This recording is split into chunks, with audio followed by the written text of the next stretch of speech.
Hey, hello and welcome back future doctor. So today we are going to discuss about the concept of electromagnetic wave. उसके top 5 numerical problems की discussion आज मैं करने वाला हूँ। कम से कम टाइम में आपने कंसेप्ट के साथ साथ इंपॉर्टेंट फॉर्मूलाज का यूज करके न्यूमेरिकल प्रॉब्लम को सॉल्व करना है।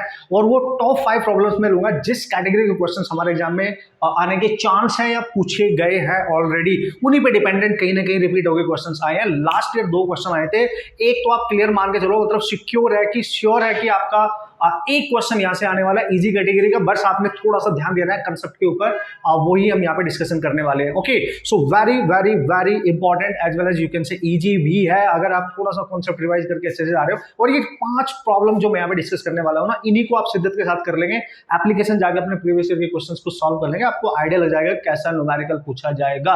Okay, so here is the first question आप जल्दी से देख लो। 5 क्वेश्चन है, टाइम ज्यादा नहीं लगेगा, आराम से 5 क्वेश्चन के थ्रू हम सारे कंसेप्ट सीख सकते हैं बढ़िया तरीके से। ठीक है, सो क्वेश्चन नंबर 1 में आपको बोला गया कि इंस्टेंटेनियस डिस्प्लेसमेंट करंट उत्तरी। जब भी वो बात करे दोस्तों डिस्प्लेसमेंट करंट की, है ना, याद करो डिस्प्लेसमेंट। ठीक है, इस पे क्वेश्चन आने के 100% चांस होंगे, इस पे क्वेश्चन आने के 100% चांस होते हैं। लास्ट ईयर भी पूछा गया था, उससे पहले भी पूछा गया था, तो पूछे जाते रहते हैं। ईएम वेव की मैं बात कर रहा हूं। ठीक है, सो डिस्प्लेसमेंट करंट का जो एक्चुअल फॉर्मूला होता है epsilon naught d phi over d t होता है, ये आप अपने दिलो दिमाग में रखे पहले तो। ठीक है, तो सर क्वेश्चन में क्या बोला है? क्वेश्चन में क्लियरली आपको बोला गया कि डिस्प्लेसमेंट करंट दे रखी है आपको, what is that, this is 1 ampere. ठीक है ना, डिस्प्लेसमेंट करंट दे रखी है 1 एम्पियर, आप ध्यान से देख लो। By changing the potential difference across the parallel plate capacitor, मतलब एक पैरेलल प्लेट कैपेसिटर होगी। ठीक है, ये आपकी कैपेसिटर है और ये इसकी 2 प्लेट्स हैं, इनके बीच में potential difference let's see V है, उसको चेंज किया है और कैपेसिटेंस दे रखी है आपको, व्हाट इज दैट 1 माइक्रोफैरड की ये कैपेसिटेंस है, ये जो है।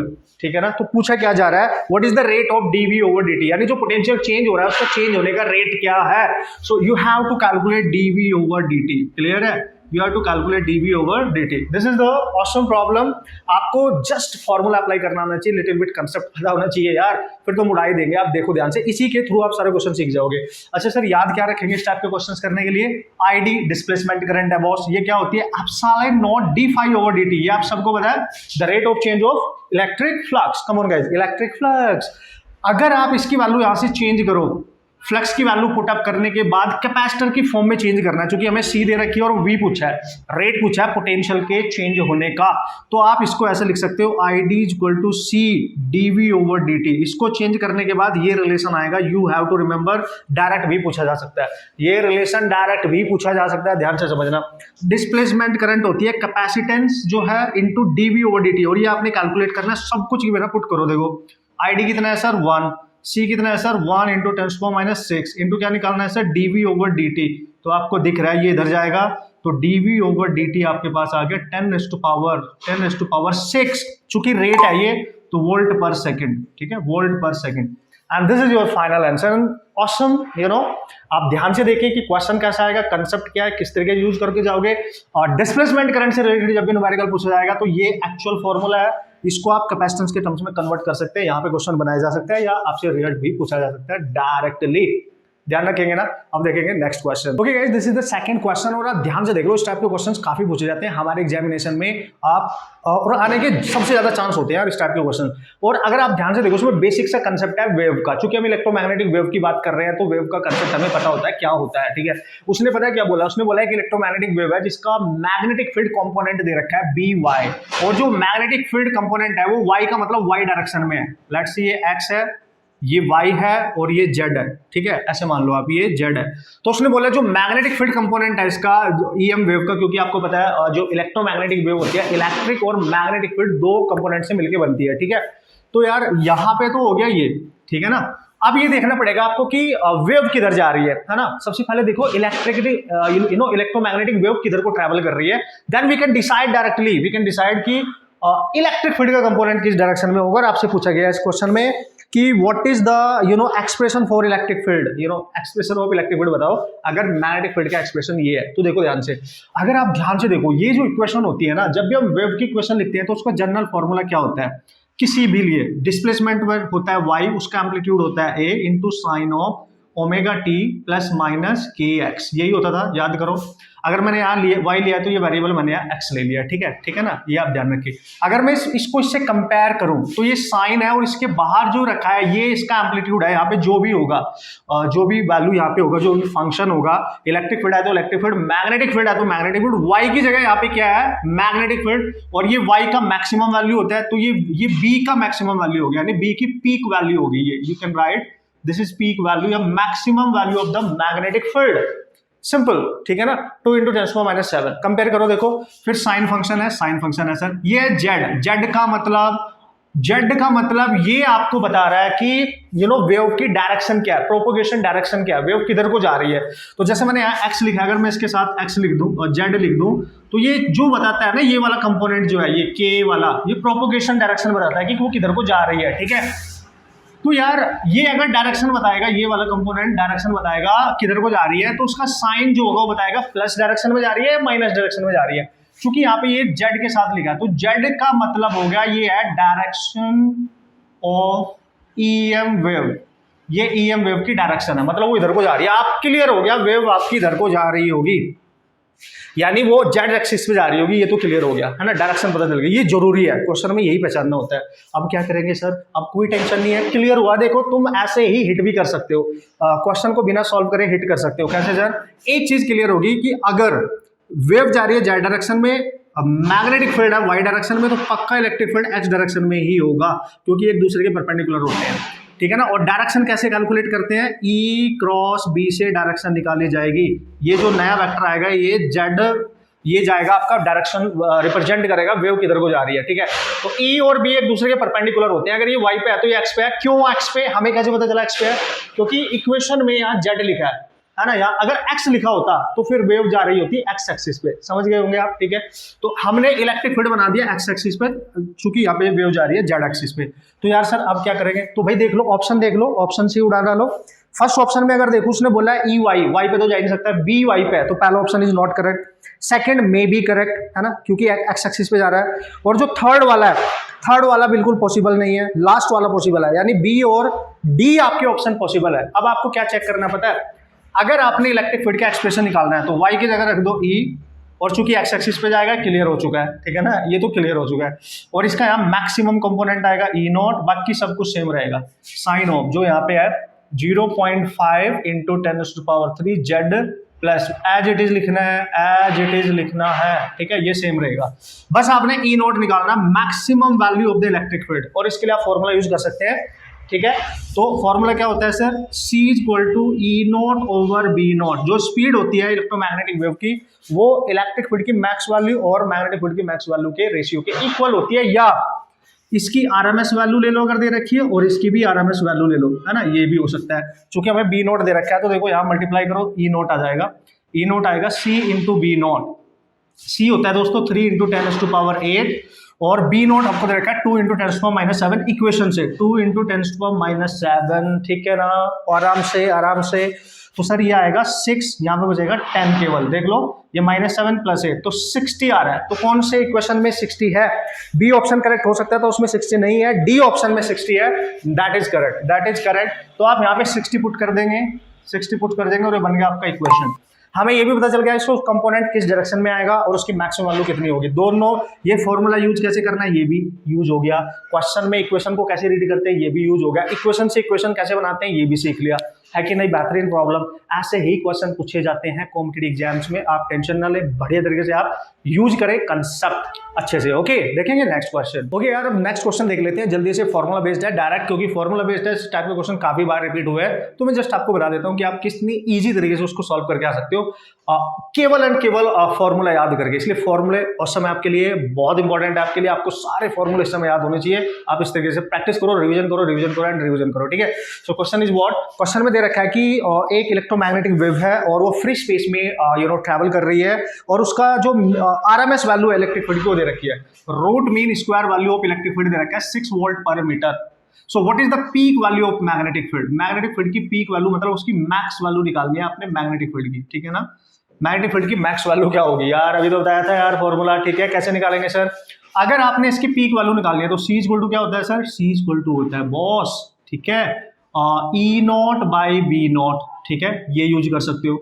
बी नॉट निकालना है, लेकिन पंगा ये है ई नॉट नहीं दे रखा है, हमें दे रखा है, देखो हमें दे रखा है ई आर एम एस। तो पहले आपको क्या करना पड़ेगा, यहाँ से आपको ई नॉट निकालना पड़ेगा इससे, ठीक है। तो आपको पता है आर एम एस जो वैल्यू होती थी एसी में सबने पढ़ा था, क्या होती थी, E naught by √2। So E naught आपके पास कितना आ गया, √2 into E R M S, वो है 6। तो ये आ गया कि नहीं, देख लो ये आ गया, इसको उठा के यहाँ पटक दो, तो ये आएगा √2 इंटू 6 ओवर बी नॉट। अच्छा ये तो कैलकुलेट करना है, बी नॉट इधर जाएगा और सी नीचे आएगा, 3 इंटू 10⁸8 और ये हो जाएगा बी नॉट के इक्वल, ऐसे समझो आप, ठीक है ना। तो क्या करेंगे सर, तो निकाल लो ना, इससे कैंसिल करो, 2 आएगा, इसको ऊपर लेके जाओ तो बी नॉट आ जाएगा 2√2 इंटू 10⁻⁸ यही आपका आंसर है, यही आपका आंसर बन जाएगा। और अगर ऑप्शन में इस तरीके से नहीं दे रखा, पॉइंट्स में दे रखे, तो मल्टीप्लाई कर लो, इतना टेस्ला कैसे सर, 2 इंटू 2 सॉरी √2 की वैल्यू क्या होती है 1.414 ना, तो 10⁻⁸, तो ये आ जाएगा 2.828 इंटू 10⁻⁸, यानी you can right near about 2.8 और इसको अप्रोक्सीमेट करके 3 टेस्ला, इतना आ गया आपका पीक वैल्यू, ठीक है। तो इजी है, बस आपको कन्वर्जन करना आना चाहिए, फॉर्मूला याद होना चाहिए यार। देखो आप मल्टीपल टाइम्स ऐसे क्वेश्चंस आपके एग्जाम में आया, आप टेंशन मत ले, आप बढ़िया से इनको सॉल्व करें, शिद्दत के साथ एंजॉय करें अपने कंसेप्ट। अब आपको कंसेप्ट एंजॉय करने हैं, अपने बिल्ड करने हैं और सब कुछ याद होना चाहिए अब हमें, ठीक है। अब देखेंगे नेक्स्ट क्वेश्चन। ओके गाइस, ये जो क्वेश्चन मैंने अभी यहाँ पे लिया है ये बहुत ही इंपॉर्टेंट टाइप का क्वेश्चन है।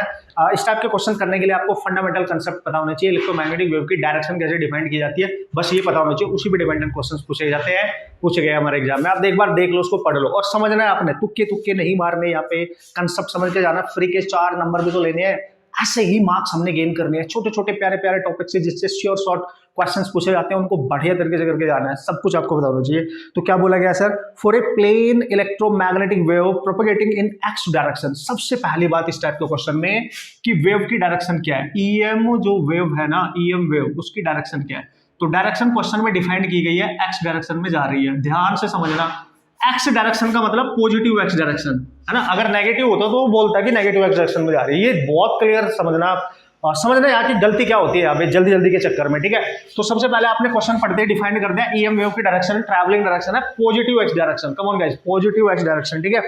अब बोला है उसने, which one of the following combination gives the correct possible directions of electric field E and the magnetic field B respectively. उसने बोला अगर आपकी वेव जा रही है एक्स एक्सिस पे, ठीक है, ये वाई है ये जेड है, अगर वेव आपकी इधर को जा रही है एक्स एक्सिस पे जा रही है, तो बताओ इसमें से इलेक्ट्रिक फील्ड और मैग्नेटिक फील्ड की पॉसिबल डायरेक्शंस क्या होंगी, मतलब वो किधर को एक्ट कर रहे होंगे, ये आपने बताना है, ठीक है ना। आपको मेरी बात समझ में आ रही है, मैं क्या कहने की कोशिश कर रहा हूँ। ई और बी की पॉसिबल डायरेक्शन पूछ रहा है, विच one of the following combination gives the correct possible direction for the electric and the magnetic field. कुछ कॉम्बिनेशन ऑप्शंस के अकॉर्डिंग यहाँ गिवन है, आप देख लो, एक इनमें से इलेक्ट्रिक फील्ड है, एक इनमें से मैग्नेटिक फील्ड है, ठीक है ना। तो हमें बताना कौन सा कॉम्बिनेशन करेक्टली रिप्रेजेंट कर रहा है इलेक्ट्रिक फील्ड की डायरेक्शन को और मैग्नेटिक फील्ड की, अगर direction of propagation of the EM wave is along x axis, positive x axis, not negative, clear है। अब क्या करेंगे सर, ऐसा क्वेश्चन जब भी आए दोस्तों, दो चीज नोट करो आप हमेशा, ऐसा क्वेश्चन जब भी आए क्या नोट करना है सर, सबसे पहले उन कॉम्बिनेशन के जो वेक्टर में गिवन होंगे उनका, चूंकि ये जो होता है जब हम डायरेक्शन को डिफाइन करते हैं ईएम वेव की डायरेक्शन, तो वो ई क्रॉस बी यानी इनके क्रॉस प्रोडक्ट से डिफाइन की जाती है, इनके क्रॉस प्रोडक्ट से, क्योंकि इनका जो क्रॉस प्रोडक्ट होगा वो डायरेक्शन बताता है कि वेव किधर को जा रही है, क्योंकि ई और बी एक दूसरे के परपेंडिकुलर होंगे, पता है ना ये बात।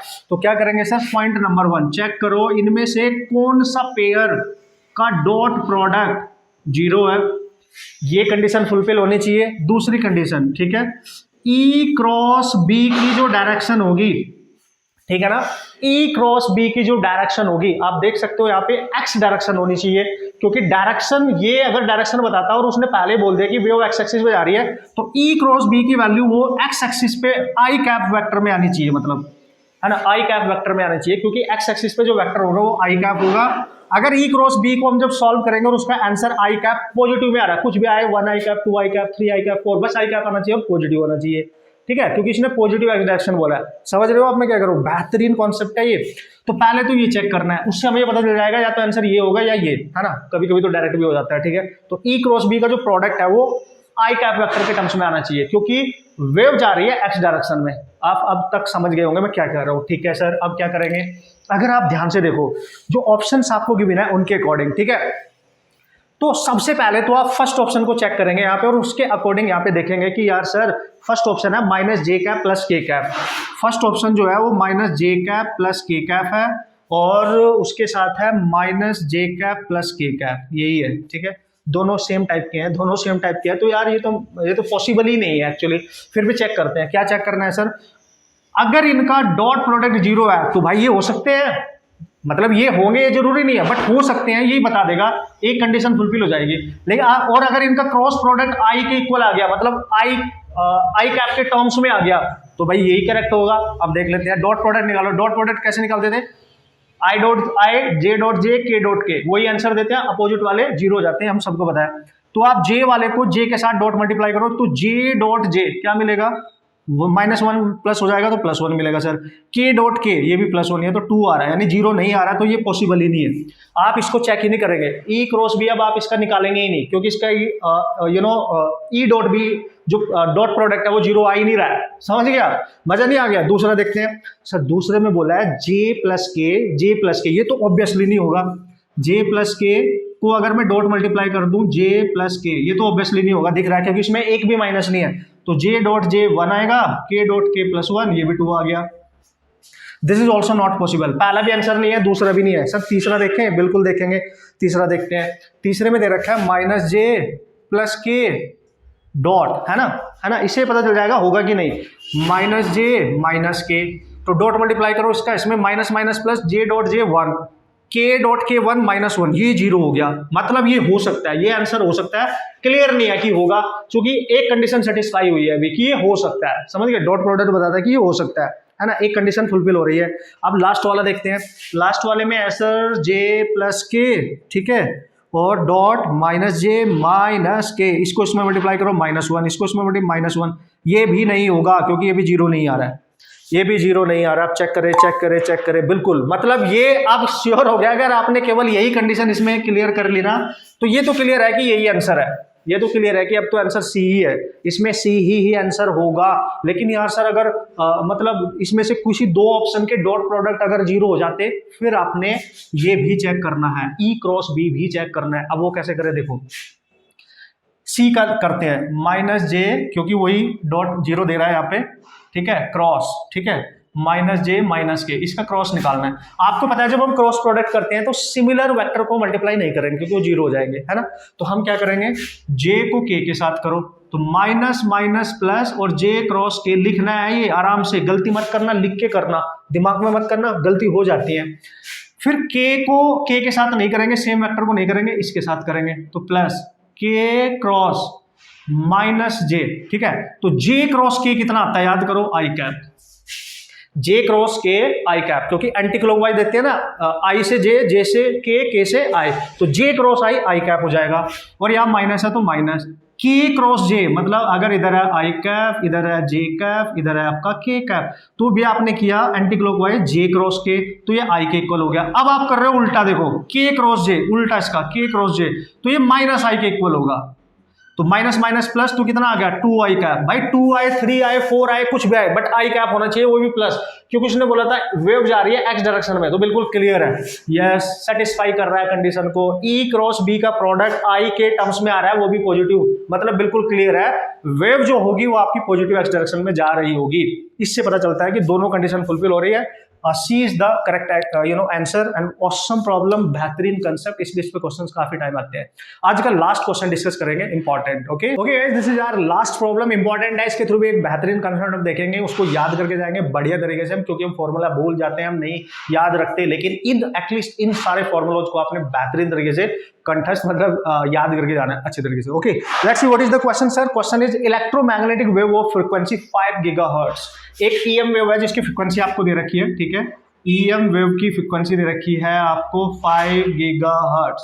अच्छी बात है सर। अब क्या करेंगे, उसने बोला है कि is travelling in a medium में ट्रैवल कर रही है, फ्री स्पेस में नहीं, मीडियम में ट्रैवल कर रही है, ध्यान से रखना, whose relative electrical permittivity and relative magnetic permeability is 2, मतलब एप्सिलॉन आर और म्यू आर दोनों 2 है, रिलेटिव है ये, ध्यान रखना, रिलेटिव परमिटिविटी और दोनों की वैल्यू दे रखी है mu.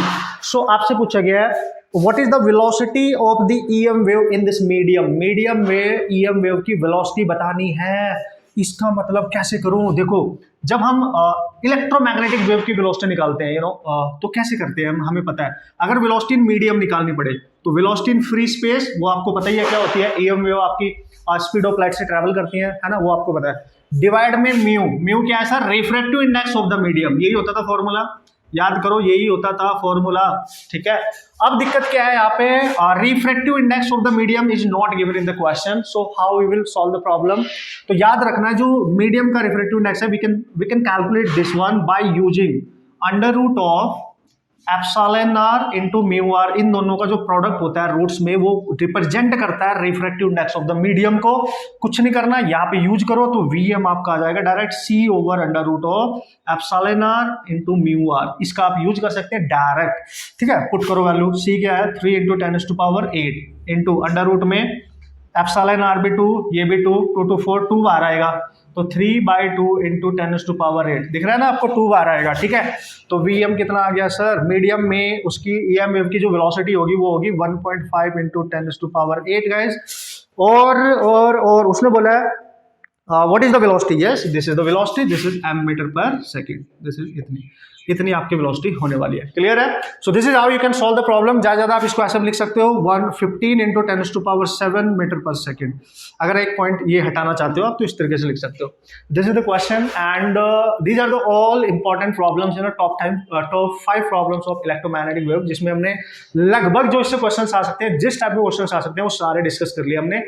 5 problem that is sufficient. आप सारे फॉर्मूले देख के जाए, क्वेश्चन सॉल्व करके जाए, इसी टाइप के क्वेश्चन सॉल्व करके जाए, 100% क्वेश्चन आपका सॉल्व हो जाएगा। ओके, तो नेक्स्ट वीडियो में मिलते हैं दोस्तों। नेक्स्ट वीडियो आपके पास आने वाली है वेव ऑप्टिक्स और रे ऑप्टिक्स के कंसेप्ट की, फॉर्मूलाज की, मोस्ट इंपॉर्टेंट फॉर्मूलाज की। उसको आप जल्दी से देखेंगे, बढ़िया तरीके से देखेंगे, रिवाइज करेंगे अपने सारे फॉर्मूलाज, एंजॉय करेंगे उन चीजों को, क्वेश्चन सॉल्व करते रहेंगे, कॉन्फिडेंस बना के रखेंगे। इस समय confidence is the key of success, ये आपको पता है, ठीक है। इस समय कॉन्फिडेंस बना के रखना बहुत बहुत बहुत जरूरी है। बस सॉल्व करते रहो, है ना, चीजों को रिवाइज करो जितनी बार कर सकते हो, और न्यूमेरिकल जरूर करते रहना, रिटन प्रैक्टिस जरूर करते रहना, है ना। ये मत करना कि बस याद ही कर रहे हो तो याद ही कर रहे हो सुबह से शाम तक, प्रॉब्लम सॉल्व करते रहना है रिवीजन के साथ साथ, क्योंकि उसको अप्लाई भी तो करना है, तभी तो माइंड हमारा काम करेगा, समझ रहे हो। ओके गाइस, तो मिलते हैं नेक्स्ट वीडियो में एंड ऑल द बेस्ट।